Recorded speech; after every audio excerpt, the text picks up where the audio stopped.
오늘 함께 나눌 말씀은 골로새서 3장 1절에서부터 11절 말씀입니다.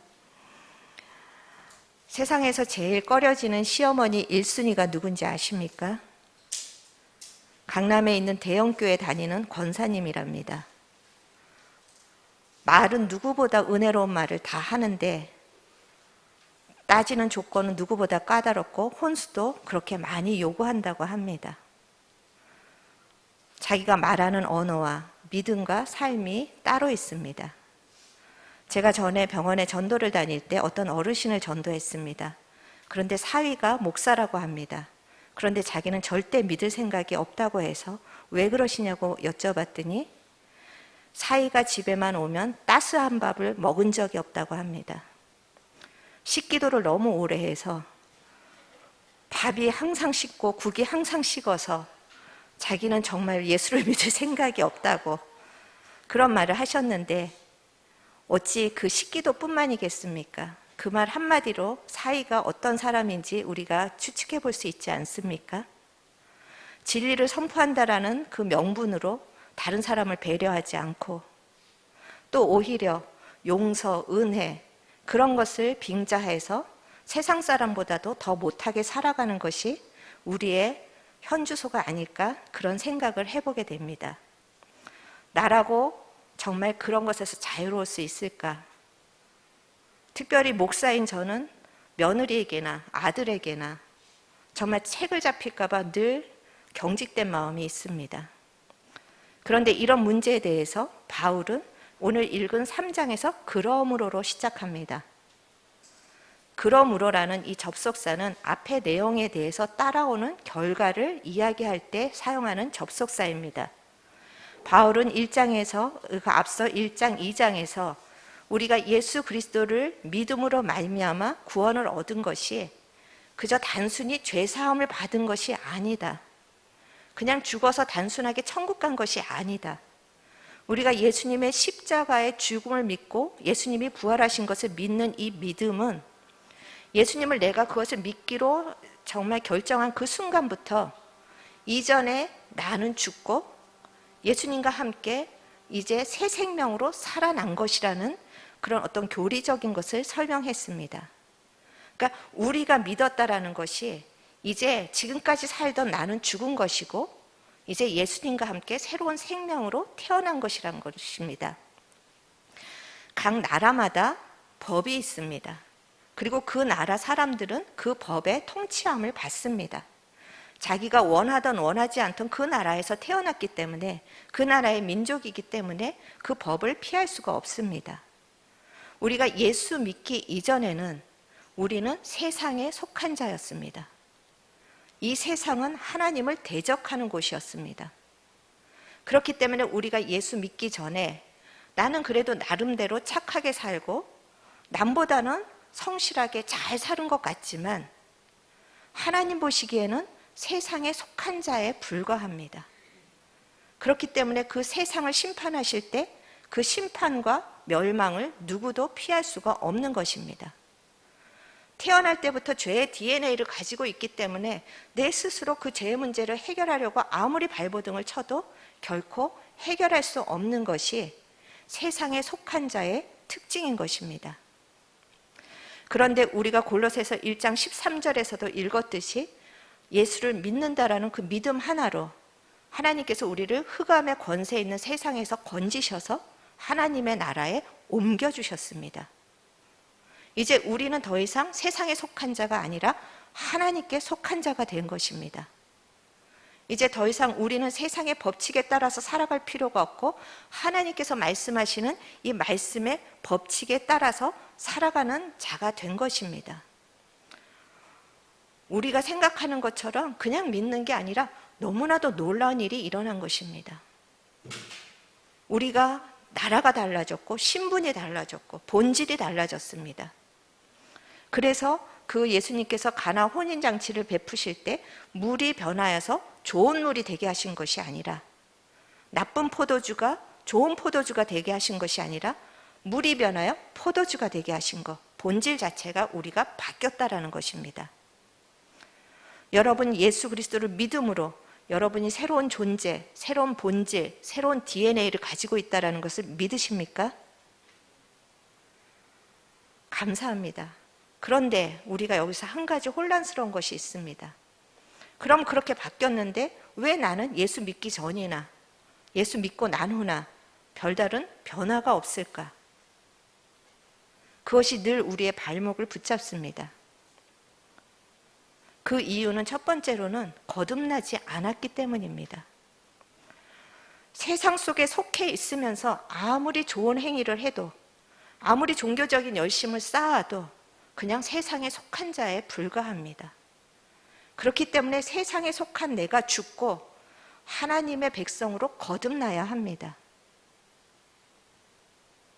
저는 이 시간에 누가 거듭났는지 안 났는지 알 수가 없지만 저로부터 비롯하여서 아직도 거듭난 부분이 없다면 하나님께서 거듭남의 은혜를 오늘 이 시간에 풍성하게 베풀어 주시기를 축원합니다. 우리가 나라가 옮겨져야 하는 것입니다. 그래야 그때부터 새롭게 될 수 있는 것입니다. 그리고 또 두 번째로 우리가 거듭났음에도 불구하고 여전히 지금 진행 중이라는 것입니다. 예전의 방식대로 살던 것에서 새로운 방식으로 지금 바꿔나가고 있는 중입니다. 그래서 바울은 그것을 에베소서 4장 22절에 구습을 따르는 옛사람이라고 표현했습니다. 옛사람의 존재는 이미 죽었는데 여전히 구습, 옛사람이 생각했던 패턴, 옛사람이 가지고 있는 삶의 방식, 이것이 우리의 몸에 배어 있다라는 것입니다. 3살 버릇 80까지 간다고 하는 것처럼 그 오랫동안 형성되었던 그 습성이 하루아침에 없어지지 않습니다. 믿음으로 말미암아서 우리의 존재는 하루아침에 바뀌었습니다. 그렇지만 여전히 내 몸에 배어있는 이 습관들은 단번에 없어지는 것이 아닙니다. 우리가 거액의 돈을 통장에 갖고 있을지라도 그 돈을 인출하여서 사용해야 하는 것처럼 우리가 예수님으로 인하여서 풍성한 생명을 받았지만 날마다 우리가 그것을 인출해서 그 생명을 하나씩 하나씩 경험하면서 새로운 습관을 만들어가야 합니다. 이미 우리에게 주어진 그 생명을 인출하는 방법, 우리가 은행에 가면 돈을 인출할 때 작성을 하고 이 인출표를 작성하고 도장을 찍는 것처럼 그 단계가 있는데 우리에게 주신 이 생명을 우리가 찾아서 쓰는 첫 번째 방법이 바울은 오늘 옛사람으로 살지 않기로 이야기를 하는 것입니다. 우리의 존재는 바뀌었을지라도 우리는 여전히 옛사람의 습관대로 살고 있다는 것입니다. 그래서 하나님의 생명이 주어졌음에도 불구하고 그 생명이 동맥경화처럼 지금 다 막혀 있는 것입니다. 그렇다면 그 생명을 뚫기 위해서 우리는 옛사람의 습관들을 버려야 한다는 것입니다. 그리고 우리가 버려야 될 그 옛사람의 습관에 어떤 영역을 있는지 3가지로 오늘 이야기를 하고 있습니다. 첫 번째는 옛사람의 생각의 습관입니다. 1절에서부터 2절 말씀 같이 한번 읽어보시겠습니다. 그러므로 너희가 그리스도와 함께 다시 살리심을 받았으면 위의 것을 찾으라. 거기는 그리스도께서 하나님 우편에 앉아 계시느니라. 위의 것을 생각하고 땅의 것을 생각하지 말라. 우리의 옛사람은 위의 것을 생각할 수 있는 그런 능력이 없습니다. 열심히 계획하고 열심히 생각하는데 땅의 것을 벗어날 수가 없습니다. 그래서 이 땅의 가치관과 이 땅의 생각이 전부인 것처럼 그것을 날마다 추구하고 살아가고 있습니다. 그런데 과학이나 심리학이나 경제학이나 세상에 지혜롭다고 해서 우리가 그런 이론을 가지고 열심히 살아가는데 그리고 당장 내 손에 쥐어지는 것이 나를 빛나게 할 것 같은데 이 땅의 것을 생각하지 말라고 하십니다. 왜냐하면 하나님이 판단하시기에 이 땅의 것은 사람에게는 지혜롭게 보이는데 에베소서 4장 17절에서부터 19절의 말씀에 허망하다라고 말씀하고 계십니다. 사람은 지혜롭다고 생각하고 그것을 열심히 추구하고, 사람은 그 영광이 최고인 줄 알고 열심히 따라가는데 그 마음이 허망하다, 늘 공허하고, 쥐었던 것이 가치가 있는 줄 알았더니 쥐고 보니 아무런 가치가 없습니다. 그리고 또 땅의 것을 추구하는 사람들의 특징으로 스스로 지혜롭다고 하지만 총명이 어두워져 있다. 모든 하나님으로부터 오는 지혜가 막혀 있으니까 판단력이 없습니다. 자기는 생각하고 또 생각해서 결정하는데 그 판단이 나중에 보면은 참 잘못된 판단일 때가 너무나도 많이 있습니다. 아이를 키울 때도 내가 최선을 다해서 키운다고 생각했는데 나중에 보니 그 최선이 아이에게 오히려 독이 될 때가 있습니다. 왜냐하면 총명이 어두워져 있기 때문입니다. 그리고 무지하다라고 이야기를 하고 있습니다. 전문 분야에는 지식이 많습니다. 박사님들, 아니면 정말 우리가 정말 존경하는 그런 많은 이론을 내온 사람들, 그렇게 정말 뛰어난 지혜를 가지고 있는데 실상 알아야 될 영원한 나라에 대해서는 무지합니다. 생명에 대해서는 무지합니다. 그리고 또 다른 특징으로 마음이 굳어진다고 합니다. 자기 주장이 옳다라고 생각하고 자기 기준이 이 세상의 우주의 전부이기 때문에 다른 사람의 의견을 듣지 않습니다. 나이가 들수록 고집만 세워집니다. 그리고 소통이 되지가 않습니다. 이것이 땅의 것을 가장 좋은 것으로 생각하고 추구하는 사람들의 현상이라는 것입니다. 그런데 그 결과가 18절에 무엇이라고 하고 있습니까? 하나님의 생명을 누릴 수가 없답니다. 하나님이 주시는 그 풍요로운 만족과 감사와 기쁨과 평강을 누릴 수가 없습니다. 여러분, 지옥은 죽어서 가는 곳이 아닙니다. 아무리 좋은 것을 주어도 우리의 마음이 늘 거기서 지옥처럼 살아가고 있는 그것이 지옥인 것입니다. 이렇게 생각이 어두워지니까 하나님의 생명이 공급되지 않고, 하나님의 생명이 공급되지 않으니까 19절에 그 결과로서 점점 과학은 발달돼가고 정말 어떤 때는 두려울 정도로 인터넷이며 어떻게 이런 일이, 메타버스며 어떻게 이런 일이 일어나고 있지? 그 세상의 지혜는 더 깊어지고 높아지는데 정작 느껴야 할 사람에 대한 존중, 사랑, 썩어지지 않는 가치에 대해서는 무감각해집니다.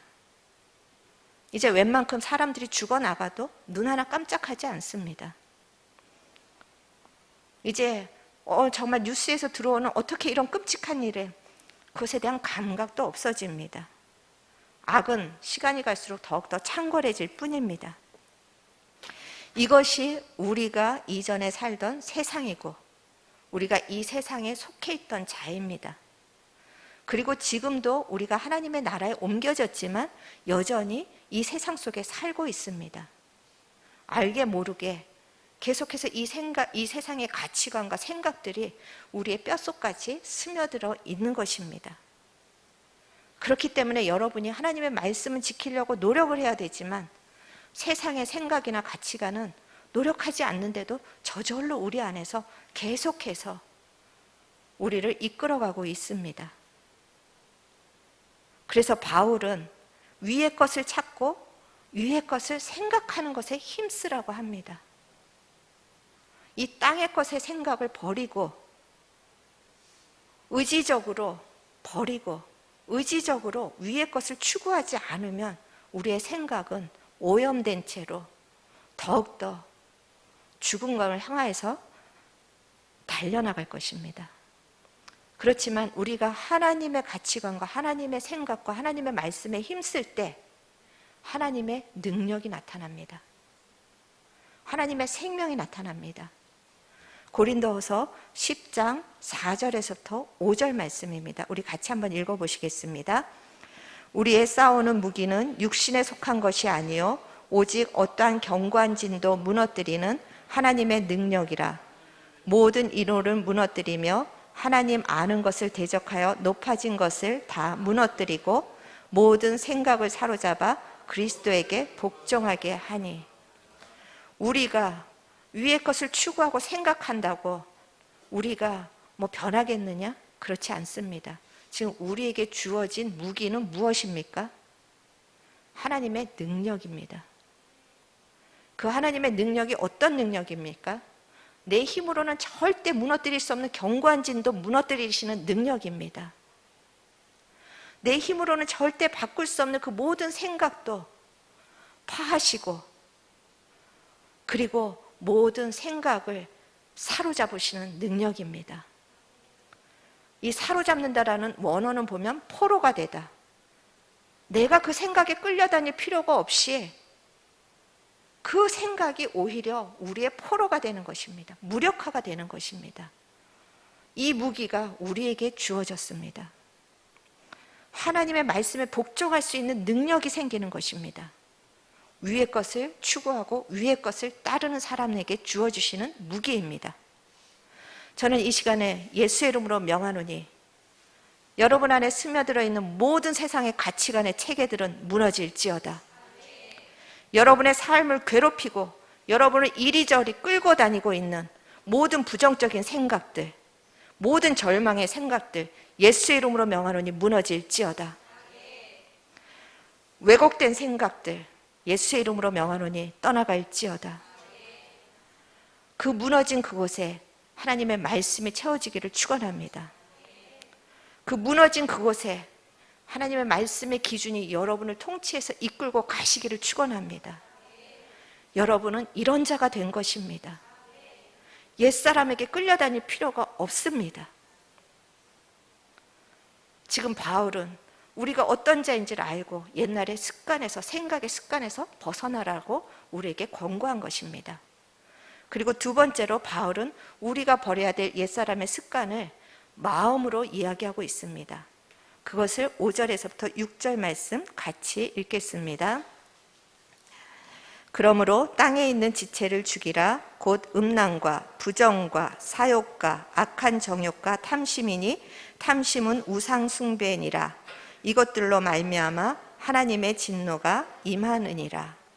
여기서 옛사람, 세상에 살 때 내가 가졌던 마음들을 5가지로 이야기하고 있는데, 음란과 부정과 사욕과 악한 정욕과 탐심. 그런데 이 앞에 4가지 내용이 탐심으로 다 귀결이 되는 것입니다. 탐심이라는 원어는 더 가져야 된다라는 뜻을 가지고 있습니다. 하나님이 우리에게 허락하시지 않은 것에 대해서도 더 가져야 되겠다. 나는 이 정도는 살아야 되겠다. 나는 이 정도는 돼야 되겠다. 이런 탐심을 가지고 있으니까 성에 대해서도 더 나갑니다. 쾌락을 더 추구하느라고 이것저것 집착을 합니다. 돈을 탐심으로 부정을 저지르면서 하나님이 도와주셨다고 그거를 아무런 꺼리낌도 없이 주님 앞에 드립니다. 이것이 옛날에 살던 사람들의 마음의 특징이라는 것입니다. 물론 욕구는 잘못된 것이 아닙니다. 하나님께서는 우리에게 식욕이나 성욕이나 수면욕이나 인정받고 사랑받고 싶어하는 욕구를 주셨습니다. 그것이 우리의 삶을 살아가는 동력이 됩니다. 그런데 문제는 인간은 적당선에서 멈출 줄을 모른다는 것입니다. 브레이크가 고장난 자동차처럼 계속해서 덜을 향하여서 날마다 달려가고 있습니다. 아담이 타락한 이유도 이 탐심 때문이었습니다. 아담이 타락한 것은 선악과를 먹기 때문이 아닙니다. 선악과를 먹기 이전에 먼저 이 탐심의 마음을 품었기 때문입니다. 아담에게는 선악과 말고도 먹기에도 좋고 보기에도 좋은 나무들이 많다라고 그렇게 창세기는 서술을 하고 있습니다. 그런데 딱 주어지지 않는 그 하나, 그 선악과에 마음이 꽂혀가지고 이것을 가져야지만 내가 행복할 것이다. 이것을 내가 먹어봐야지만 내가 높아질 것이다. 그런 생각의 착각으로 탐심을 품기 시작한 시간부터 아담의 범죄는 시작된 것입니다.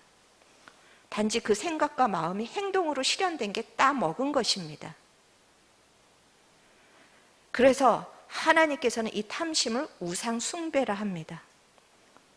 인간은 하나님으로 채워질 때 만족함을 누리도록 그렇게 창조되었는데 하나님이 아닌 다른 거, 하나님이 허락하시지 않은 거, 그것으로 내 마음을 채워야지만 내가 행복할 것 같고 내가 이 땅에서 높아질 것과 같은 그 착각을 갖는 그 마음이 우상 숭배라는 것입니다. 예수님께서는 누가복음 12장 15절에서 삼가 모든 탐심을 물리치라 사람의 생명이 그 소유에 넉넉한 데 있지 아니하니라 말씀하십니다. 우리가 불행하다고 느끼는 것, 먹고 입을 것이 없어서가 아닙니다. 지금 내 상황이 살아갈 수 없는 상황이기 때문이 아닙니다. 탐심 때문이라는 것입니다. 사람의 생명이 그 소유에 넉넉한 데 있지 않다. 내가 더 가져야지만 내 삶이 넉넉할 것 같은 착각을 사단은 계속해서 심어주고 우리는 또 그 노예가 돼서 날마다 탐심의 노예가 돼서 살아가는 것입니다. 그런데 이 탐심의 결과를 오늘 6절에서는 하나님의 진노가 임한다고 합니다. 우리는 존재는 하나님의 진노로부터 이제 건진받았지만 하나님의 슬퍼하시고 하나님의 기뻐하시지 않는 것이 우리의 삶을 덮어버릴 수가 있다라는 것입니다. 그래서 바울은 탐심을 처리하는 방법을 우리에게 알려주시는데 그것은 바로 너희들 땅에 있는 지체를 죽이라. 그런데 우리가 여기서 한번 생각해 봐야 합니다. 옛사람은 이미 죽었다라고 꽝꽝 과거 완료형으로 도장을 찍었습니다. 그런데 무엇을 또 죽어야 합니까? 어떻게 죽어야 합니까? 여기서 우리가 혼란을 겪을 때가 있는데 로마서 6장 11절 말씀 같이 한번 읽어보시겠습니다. 이와 같이 너희도 너희 자신을 죄에 대하여는 죽은 자요 그리스도 예수 안에서 하나님께 대하여는 살아있는 자로 여길지어다. 여기서 여기라는 단어는 그냥 생각하라는 것이 아닙니다. 신중하게 고려해서 생각하고 결단하라는 뜻을 가지고 있는 것입니다. 우리가 십자가에 못 박습니다. 그거는 주문이 아닙니다. 내가 십자가에 못 박습니다 한다고 내가 새 사람이 되는 것이 아닙니다. 내가 십자가에 못을 박는다고 고백할 때는 하나님 여전히 나를 괴롭히고 있는 이 자아, 여전히 습관처럼 나를 쫓아다니고 있는 이 탐심이 이제는 내 것이 아닌 것을 기억합니다 라는 고백인 것입니다. 신중하게 생각해 보니 이 탐심은 이미 예수님이 십자가에서 죽으실 때 없어진 거야. 나는 그것에 영향받을 필요가 없는 사람이구나. 그것을 기억하고 탐심이 올라올 때마다 그것을 거부하는 것이 십자가에 못 박는 것입니다. 여러분에게 마음에는 옛사람의 흔적에 어떤 것이 있습니까? 탐심뿐만이 아니라 두려움, 불안, 염려, 미움, 증오, 이 모든 것들은 여러분의 것이 아닌 것을 이 시간에 예수의 이름으로 선포합니다. 여러분의 것이 아닌 것에 대해서 여러분이 노예처럼 끌려다닐 필요가 없습니다. 그것은 실체가 아니라 그림자입니다. 그림자는 빛이 비춰지면 어떻게 됩니까?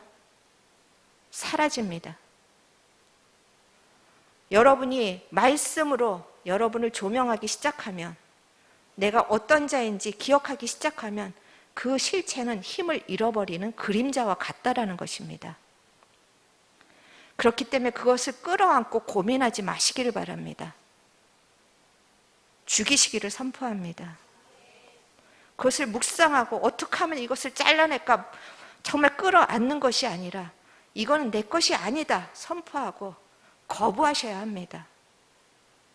그럴 때 새 생명의 능력이 여러분에게 부어질 것입니다.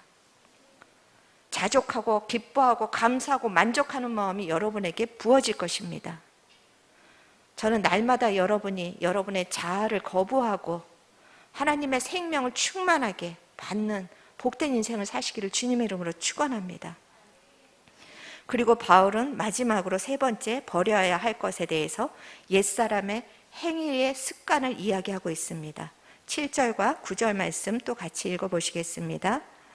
너희도 전에 그 가운데 살 때에는 그 가운데서 행하였으나 이제는 너희가 이 모든 것을 벗어버리라. 곧 분함과 노여움과 악의와 비방과 너의 입에 부끄러운 말이라. 너희가 서로 거짓말을 하지 말라. 옛사람과 그 행위를 벗어버리고. 우리의 생각과 그 마음이 행동으로 표출이 되는데 그것이 보이는 분노와 또 그것이 보이는 분함과 노여움과 악의와 비방과 말로 다 표현이 된다라는 것입니다. 여기서 분함과 노여움, 어떨 때 여러분 분하시고 노여워지십니까? 내 뜻대로 안 될 때, 상황이 내 마음대로 움직여지지 않을 때, 상대방이 내 말에 따라 움직여지지 않을 때 우리는 분노합니다.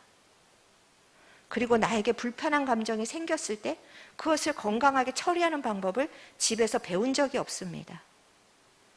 그러니까 나 힘들어요, 나 불편해요, 이 건강하게 표현을 못하니까 그냥 무조건 화를 내는 것이 한국 사람들의 특징인 것입니다. 그런데 이 분노는 하나님의 영광을 드러내지 못한다고 성경 곳곳에 이야기를 하고 있습니다. 또한 악의와 비방, 내가 악한 의도를 가지고 상대방을 해하려는 의도입니다. 행동입니다. 네가 나한테 그렇게 힘들게 했어? 그럼 나도 너를 보복해 줄 거야.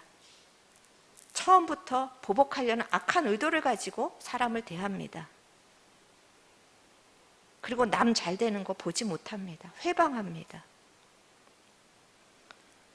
그리고 부끄러운 말을 합니다. 부끄러운 말이 어떤 말입니까?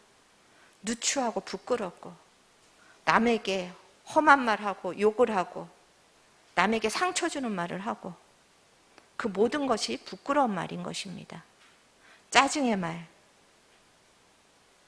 그리고 거짓말. 거짓말은 우리가 하얀 거짓말이라고도 많이 하고 또 우리가 자기 자신을 있는 것보다 과장해서 표현한 것도 거짓말에 속합니다. 그 시간을 모면하기 위해서 둘러대는 것도, 나를 합리화시키고 변명하는 것도 다 거짓말에 속할 것입니다. 하나님께서는 이 거짓말에 대해서 계속해서 경고하고 계십니다. 이 거짓말을 미워하고 내가 거짓말을 싫어하고 진멸하리라. 너무나도 성경 곳곳에 하나님께서 그 말씀을 하시고 계시는데 우리는 옛 사람의 습관에 갇혀 있어서 그 말씀들을 그냥 가볍게 넘깁니다. 우리의 이 행위들이 하나님의 영광을 드러내지 못하는 더러운 옷입니다. 그러니까 초반에도 얘기했듯이 이 악한 행위들에 대해서 우리가 인식도 없고 벗어버릴 생각도 안 하니까 사람들이 보는 것은 우리의 이 더러운 옷들을 보고 저런 사람이 믿는 예수 나는 안 믿겠다고 하는 것입니다. 우리 부모가 믿는 예수 나는 안 믿겠다.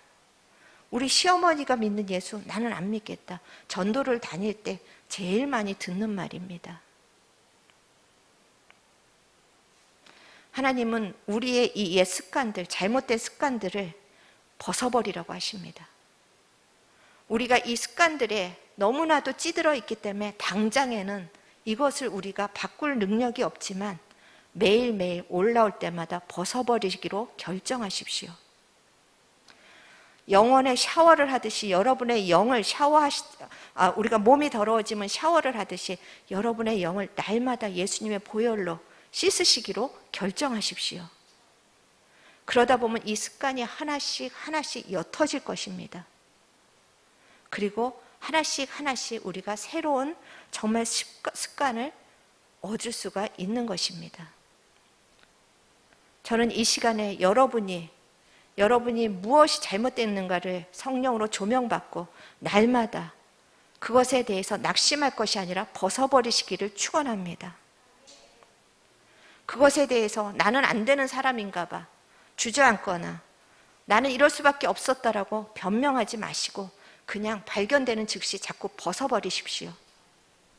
거기에 하나님의 은혜가 임할 것입니다. 여러분은 옛사람으로 살고 계십니까? 아니면 여전히 옛사람의 노예처럼 살고 계십니까?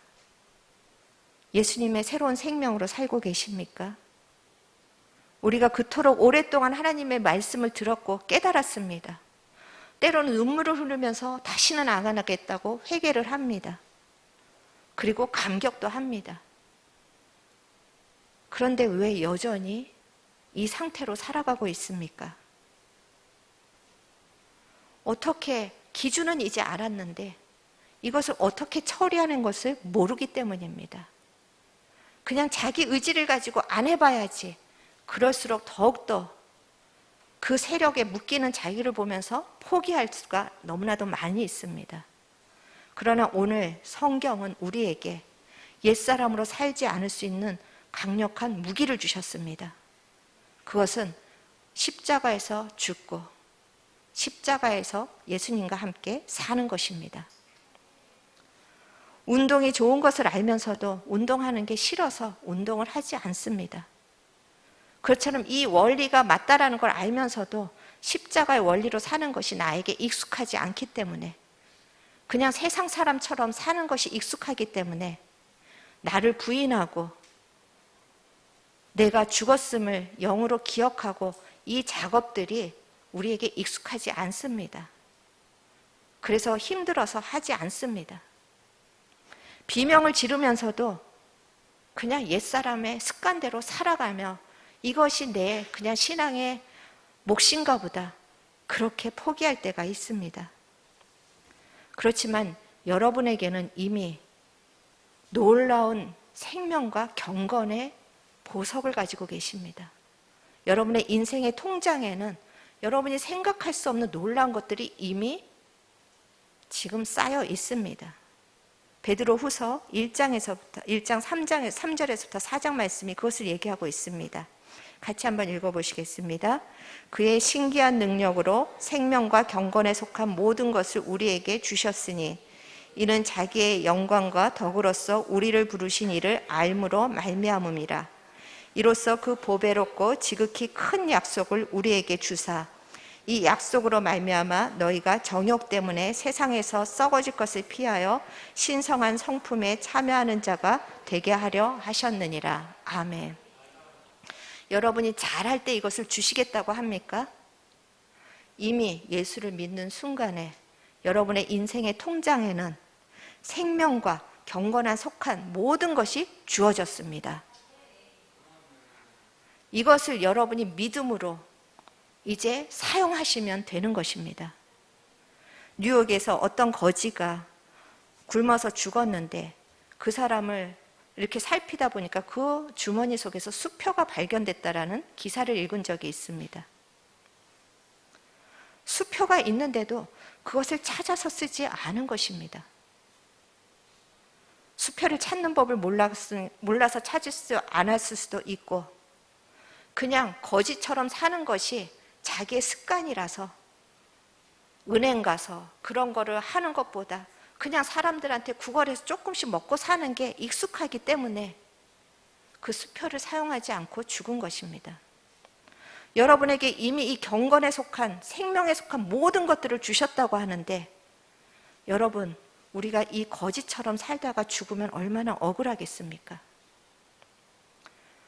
하나님께서 오늘 우리가 이 생명과 이 경건을, 그래서 우리에게 신의 성품에 참여하는 영광을 위해서 이것을 이미 주셨는데, 이것을 너희들의 삶 속에서 적용해서 살아가는 능력, 바로 십자가에서 예수님과 함께 옛사람이 죽었음을 기억하고 내가 이제 예수님과 함께 새로운 생명의 원리에 따라서 살겠다라고 결단하는 그 믿음을 통해서 하나님께서 그것을 실제화 시키실 것입니다.